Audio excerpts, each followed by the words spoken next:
All Blacks v Springboks. 5 takeaways as New Zealand had no answers to recalibrated world champions. Following a 43-10 victory for the Springboks over the All Blacks at Sky Stadium in Wellington, here's our 5 takeaways from Saturday's Rugby Championship clash. The top line. Strung by huge criticism at home and elsewhere, South Africa responded in the style of world champions as they delivered a composed and physical performance to secure a record win over New Zealand in Wellington, their biggest ever victory on New Zealand soil. The Springboks controlled the opening 20 minutes, dominated the breakdown, and forced the All Blacks into repeated defensive resets.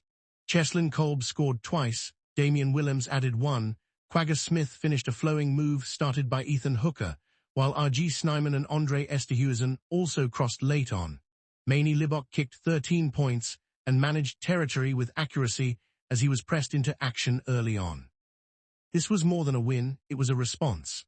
After a poor showing in Auckland, Rassie Erasmus made 7 changes, dropped senior players and restructured the backline.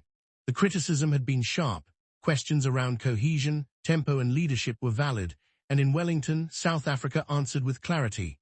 Siya Kolisi returned as captain, Cobus Reinach controlled tempo, and the bomb squad closed the game with power and precision. But it may have been very different. New Zealand started well, scoring through debutant Leroy Carter, but had no answers once momentum shifted. Discipline faltered, tackles were missed, and the defensive shape fractured under pressure. Billy Proctor and Carter showed glimpses of promise, but the broader issues remain unresolved. The Freedom Cup returned to South Africa, not through emotion, but through structure. Springboks didn't just react. To their credit, they adjusted, recalibrated, and delivered a performance that matched the scale of the occasion. Reflection and adjustment. South Africa's performance in Wellington was shaped by calm refinement and intelligent adjustment of strategy rather than overhaul. The defeat in Auckland had exposed tactical gaps and raised questions around cohesion, particularly in the final quarter. Erasmus responded not with wholesale change, but with targeted refinements. Roles were clearer, combinations more balanced, and execution more consistent. Those opening 20 minutes set the tone.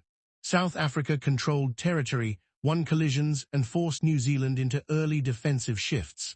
Kolbe's intercept try came from pressure rather than risk, and the back row, Kolisi, Jasper Wiese and Pieter-Steph du Toit, set a physical benchmark that held throughout. The Freedom Cup added context. Introduced in 2004 to mark 10 years of democratic South Africa, it has become a fixture in the rivalry with New Zealand. It may not be the most prominent trophy, but it carries weight between 2 champion sides. In World Cup years, it's decided in a single test. In Wellington, that test mattered, not just for the result, but for what it said about South Africa's ability to respond to recent criticism. Selection reflected intent. The bomb squad was primed to control the final 30 minutes. Reinach and Kolbe brought tempo and edge, Du Toit's line-out work and Wiese's carrying gave continuity, and Kolisi was central, 9 tackles, 2 turnovers, and a key offload in the build-up to Smith's try.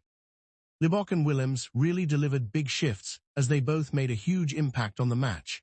Williams made 17 meters from 3 carries, beat 4 defenders, and completed 6 passes at 86% accuracy. His positional flexibility allowed South Africa to shift shape late on. Libbok assisted 1 try, found touch twice under pressure, and managed the final 10 minutes with calm distribution. Together, they brought balance and composure. This wasn't just a statement win. It was a measured response to a poor performance, shaped by context and delivered with clarity. South Africa didn't chase redemption. They showed they had learned, adjusted, and moved forward, delivering a record scoreline in a composed and complete performance.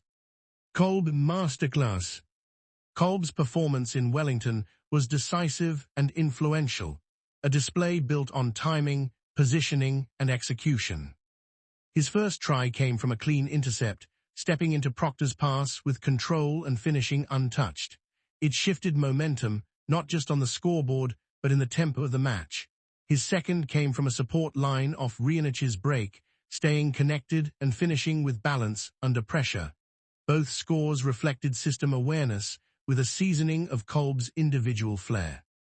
He carried 13 times for 108 meters, beat 5 defenders, and made 1 clean break.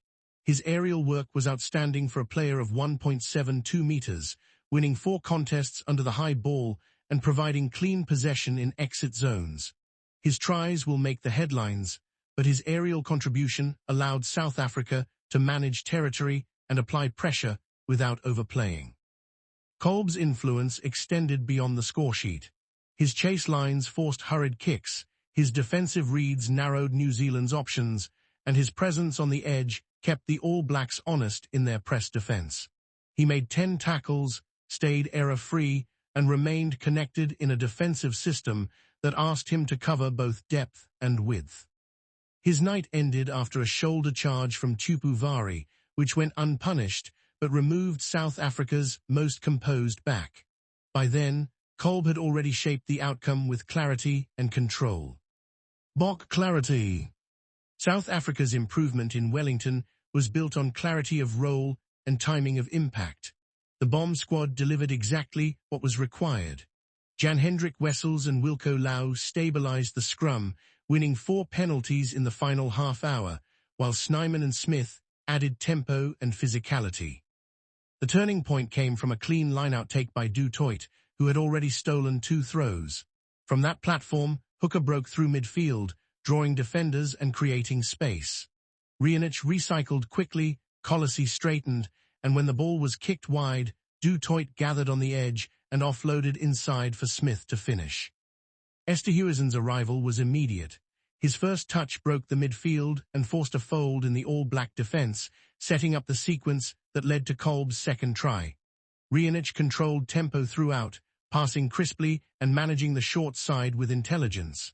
Colossi was again central, 9 tackles, 2 turnovers, and a key offload in the build-up to Smith's try. With Snyman grabbing a try, he'll be the first to credit his back row, and in particular, his number 8. Weiss was relentless. He carried 17 times for 82 meters, beat 3 defenders, and made 11 tackles. His ability to generate momentum and recycle quickly gave South Africa continuity in areas where they had struggled in Auckland. Wallamsa added balance in the final quarter, covering ground and linking play with minimal fuss.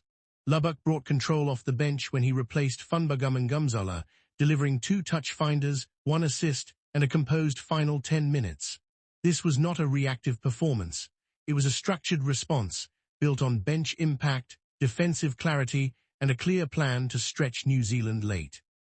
All Black humiliation. New Zealand's performance in Wellington was disjointed, lacking resilience and physicality. Their record loss will be a moment of reckoning for this proud team. 14 penalties conceded, 26 missed tackles, and 2 Lunarts lost told the story of a side unable to absorb pressure or reset under duress. South Africa's physicality and bench impact exposed structural gaps, and the 43-10 defeat marked the All Blacks' first ever home loss to the Springboks. The opening quarter offered some control. Carter opened the scurrung, and Burp's kicking game created field position. The defensive line held until Kolbe's interception shifted momentum. From that point, New Zealand had no answers. Their exit strategy faltered, the breakdown was second best, and defensive shape narrowed under pressure. A shoulder charge from Vai on Kolbe went unpunished, but it was the kind of contact that often sees a yellow card. South Africa capitalized immediately, scurrung twice in quick succession and taking control of the contest. The response to criticism from the South African media was clear, wave after wave of green and gold pressure. There were a couple of positives. Proctor defended well, making 9 tackles without error and contributing to the kick chase that led to Jordan going close. Carter, on debut, showed glimpses of his sevens pedigree.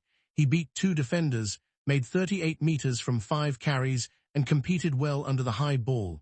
His knock-on under pressure was costly, but his work rate and positioning were encouraging. This was a performance with early control, but lacking consistency. The positives were isolated. The broader issues, discipline, defensive cohesion and bench impact remained unresolved across 80 frustrating minutes.